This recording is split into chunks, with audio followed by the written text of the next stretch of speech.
Most people don't ruin their lives in one dramatic decision. They ruin it in 100 tiny ones they barely notice, a sentence they never say, a habit they keep just for now, a truth they swallow because it's easier than conflict. And then, years later, they look around and feel a strange grief. How did I end up here? That question is the beginning of honesty, because the real answer is almost never bad luck.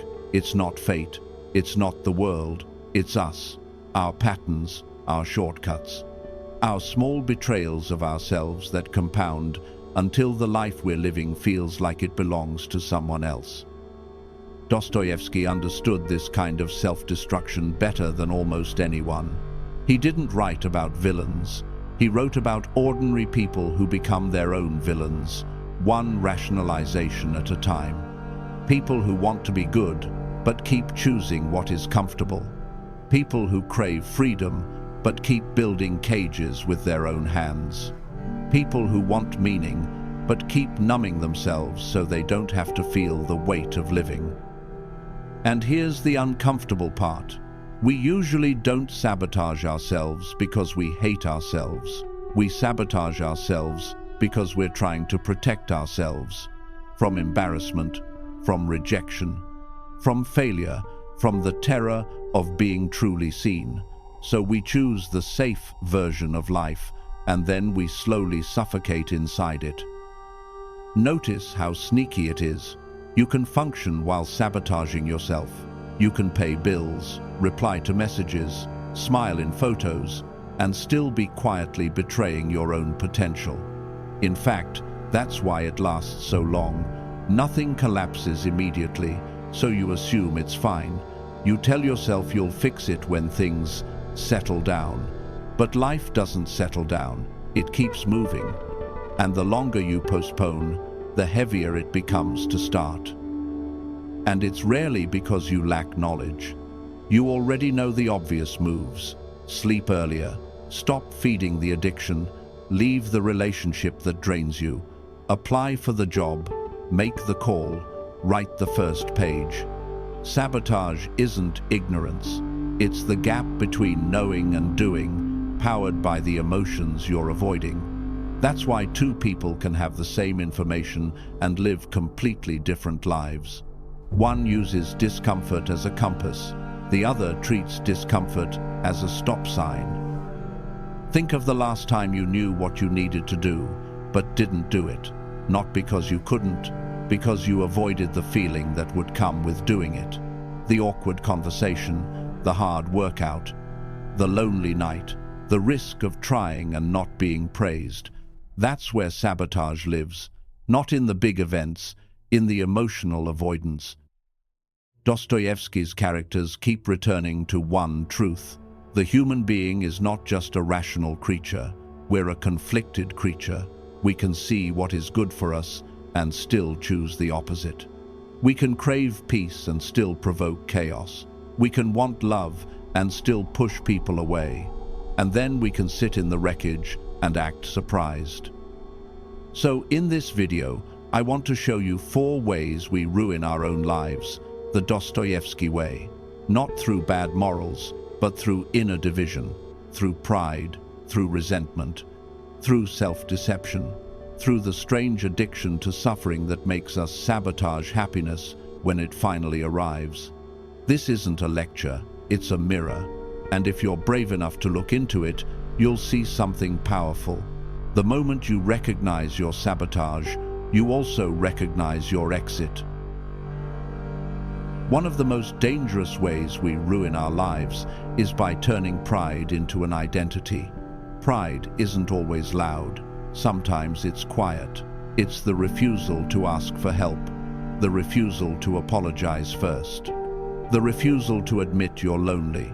It's the need to stay untouchable, even if it costs you connection, growth, and peace. Dostoevsky shows this over and over.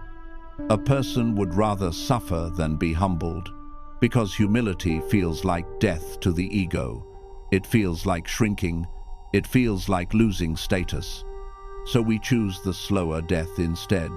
We cling to our self-image and let our life rot around it. Here's the trap. Pride tells you that keeping your dignity means never bending. But real dignity is flexible. It can admit, adjust, learn, and still stay intact. The rigid ego can't do that. It would rather burn the whole house down than be seen carrying a bucket of water. So you keep the mask on, you keep the posture, you keep the "I'm fine," and the cost is that nobody can reach you anymore. Resentment is pride's closest friend. It's the story you tell yourself when you don't get what you wanted. They don't appreciate me. People are stupid. The world is unfair. Sometimes those statements are partly true. But resentment is what happens when you stop using truth as information and start using it as poison. And resentment has a little cousin that looks harmless: sarcasm. Sarcasm is often just pain that refuses to be honest. It lets you say, "I don't care," while secretly caring deeply. It keeps you protected, but it also keeps you frozen, because sincerity would require action, and action would require risk. Another way pride hides is in the need to be misunderstood. It sounds poetic, but it can be a lazy form of superiority. If nobody gets you, then you never have to translate your life into concrete action. You can stay mysterious instead of measurable. Dostoevsky's warning is sharp here. Self-pity often pretends to be depth. It feels profound, but it keeps you stuck. The cure is simple and painful. Do the unglamorous step today, even while your ego protests and sulks quietly. Here's how resentment ruins you. It makes you passive. It makes you wait for the world to compensate you. It makes you treat your own life like a lawsuit. You become obsessed with what you deserve instead of what you can build. And because you feel owed, you stop taking responsibility. Not openly, subtly. You delay. You procrastinate. You refuse to try, because trying would mean admitting you still want something, and wanting something makes you vulnerable. Dostoevsky understood that some people would rather be miserable than risk being disappointed again. Misery becomes a shield. If you're already suffering, you can't be hurt by hope. If you never fully commit, you can't fully fail. And then you call that wisdom when it's really fear dressed up as intelligence. There's a strange comfort in being right about your own pessimism. It gives you a sense of superiority. See, I knew it wouldn't work. People always leave. Nothing ever changes. The problem is that comfort is paid for with your future. Because if you commit to the story that nothing changes, you will unconsciously make sure nothing changes. You start interpreting everything through the lens of betrayal. A friend forgets to reply, and you assume disrespect. A partner seems distant, and you assume rejection. A small setback becomes proof that life is against you. Resentment turns ambiguity into certainty, and certainty into isolation. What would Dostoevsky say? He'd say, the real tragedy is not that the world is cruel. The tragedy is that we become cruel inside. Then we wonder why life tastes bitter. We poison our own water and complain that it isn't sweet. The antidote isn't naive optimism, it's inner honesty. Ask yourself, where am I protecting my pride at the expense of my life? Where am I holding on to resentment because it allows me to avoid action? Where do I prefer the dignity of suffering to the risk of being changed? Because the moment you choose growth over being right, your life begins to move again. The next way we ruin our own lives is simpler, and that's why it's more common. We lie to ourselves. Not big lies, usually. Small ones. I'm fine. It's not that bad. I'll start next week. This is just how I am. Those lines feel harmless, but they're like slow leaks in a ship. You don't notice them until the water is up to your chest. Dostoevsky's people are experts at self-deception. They create masks, so they don't have to face their own contradictions. They call cowardice prudence. They call laziness burnout. They call avoidance boundaries. And sometimes those words are valid. The danger is when they become excuses that keep you from confronting what you already know. You know when you're betraying yourself. Your body tells you. Your stomach tightens. Your chest feels heavy. You feel restless at night. You keep distracting yourself. That's not random anxiety. That's the internal alarm system telling you you're not living in alignment with your own values. The scariest part is how self-deception turns into self-trust issues. After enough small lies, you stop believing your own promises. You say you'll change, and a part of you laughs. You plan, and your mind whispers, "Sure you will." That is what betrayal does.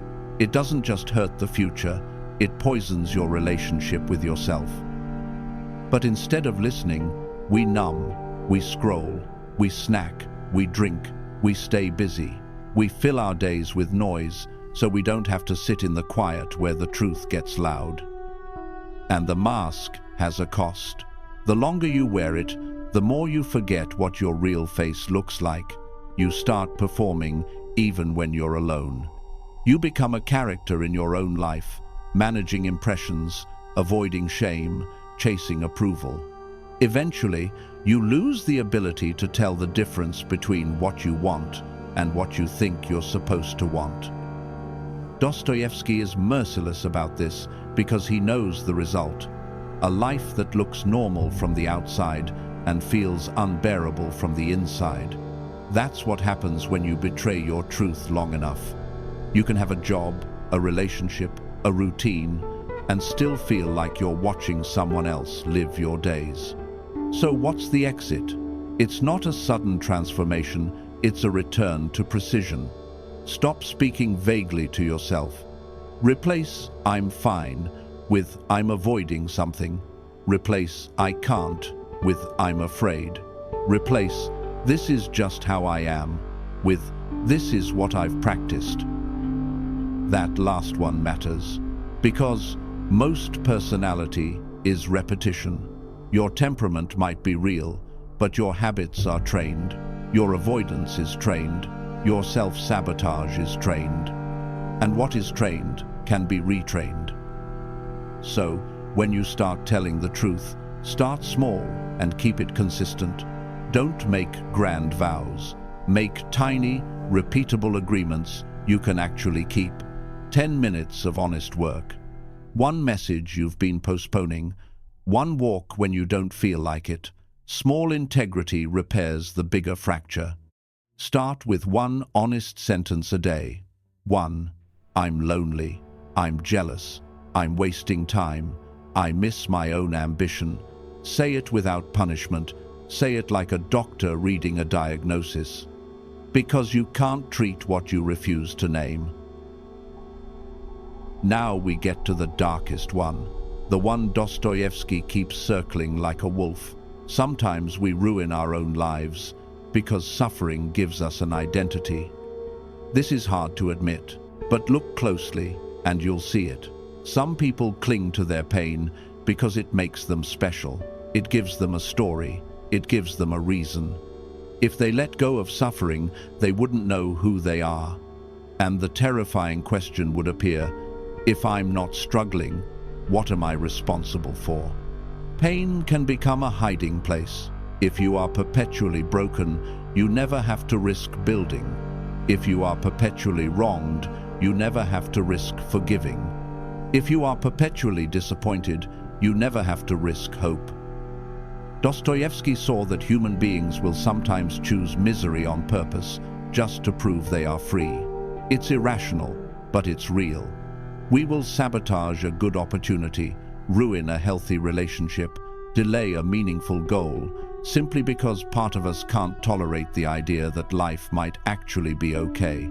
Because if it's okay, then the excuses die, and without excuses, you face your own agency. This is why calm can feel terrifying to someone who grew up in chaos. When your nervous system is trained on drama, peace feels empty. So you create conflict, you pick fights. You procrastinate until panic arrives, because panic feels familiar. Familiar feels safe, even when it's destroying you. If you want a practical sign that this is happening, look at your peaks and crashes. Do you work only when panic hits? Do you clean your life only when it's falling apart? That's the addiction.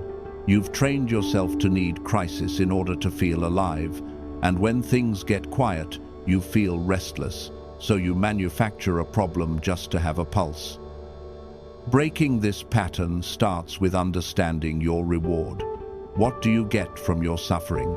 Sympathy, a reason not to try, a shield against criticism, a sense of moral superiority. Be honest. Not to shame yourself, but to see the mechanism. Then you replace the identity. You stop being the one who is always struggling and become the one who keeps promises. Small promises, tiny ones. You wake up when you said you would. You do the task you keep avoiding for 10 minutes. You send the message you've been postponing. You clean the corner of your room you've been ignoring. Not because these are dramatic, because they are proofs of agency. And agency is the opposite of sabotage. Agency is the quiet belief that your life is shaped by what you do repeatedly, not what you feel in the moment. The way out is to build a new kind of intensity, quiet intensity, discipline without drama, progress without emotional fireworks. At first it feels dull. That's the withdrawal. Stay there long enough, and the dullness turns into peace, and the peace turns into power, because you're no longer dependent on pain to move. Dostoevsky would not tell you to become perfect. He would tell you to become honest and courageous, to stop romanticizing your pain, to stop making your wounds your home, to treat your suffering as information, not destiny. No one can save you from your own patterns, but the good news is, no one has to. The moment you see the pattern, you can change the next move. And the next move, repeated, becomes a different life. So, if you're wondering whether you've ruined your life already, here's the answer. Not unless you've decided to keep ruining it. As long as you can still tell the truth to yourself, you can still rebuild. That's the Dostoevsky ending. Not a happy ending, a human one.